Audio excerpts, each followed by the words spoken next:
স্বেচ্ছাসেবক দলের ৪৬তম প্রতিষ্ঠা বার্ষিকী উপলক্ষে জিয়া উদ্যানে পুষ্পস্তবক অর্পণ। বাংলাদেশ জাতীয়তাবাদী স্বেচ্ছাসেবক দলের ৪৬তম প্রতিষ্ঠা বার্ষিকী উপলক্ষে ঢাকা জিয়া উদ্যানে শহীদ রাষ্ট্রপতি জিয়াউর রহমানের মাজারে পুষ্পস্তবক অর্পণ ও শ্রদ্ধা নিবেদন করা হয়েছে। প্রতিষ্ঠা বার্ষিকী উপলক্ষে সংগঠনের নেতাকর্মীরা জিয়া উদ্যানে সমবেত হন।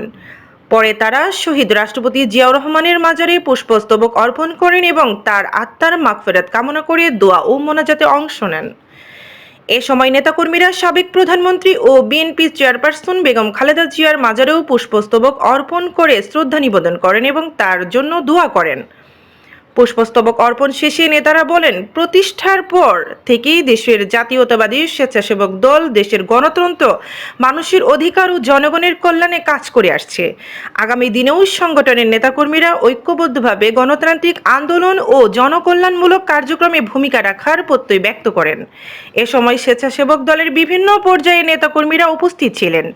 প্রতিষ্ঠা বার্ষিকী ঘিরে নেতাকর্মীদের মধ্যে উৎসাহ উদ্দীপনা দেখা যায়। আপনি কি গার্মেন্টস সেক্টরে দক্ষতা অর্জন করে নিজের ভবিষ্যৎ গড়তে চান? তাহলে আপনার জন্য রয়েছে Rana garments and training centre.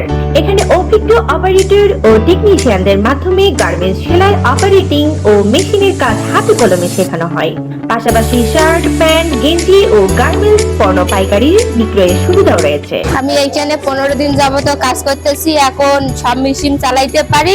আমি এখানে 15 দিন যাবত আসছি, আমি সবগুলো মেশিনেরই কাজ শিখে ফেলেছি। মোহাম্মদ মাসুম আহমেদ রানা, ঠিকানা ঢুলিবিটা আমিন মডেল টাউন 2, ধামরাই, ঢাকা। বাংলাদেশ জাতীয়তাবাদী স্বেচ্ছাসেবক দলের আজকে ৪৬তম প্রতিষ্ঠা বার্ষিকী উপলক্ষে আমাদের দলের জাতীয়তাবাদী আদর্শের জনক শহীদ রাষ্ট্রপতি জিয়া রহমান বাংলাদেশের আপোষের নেত্রী দেশনেত্রী বেগম খালেদা জিয়ার মাজারে আমরা পুষ্পস্তবক অর্পণ করতে এসেছি। আমাদের সাথে আমাদের সংগঠনের কেন্দ্রীয় সভাপতি, সাধারণ সম্পাদক, সাংগঠনিক সম্পাদক, সিনিয়র সহসভাপতি সহ কেন্দ্রীয় নেতৃবৃন্দ থাকবেন।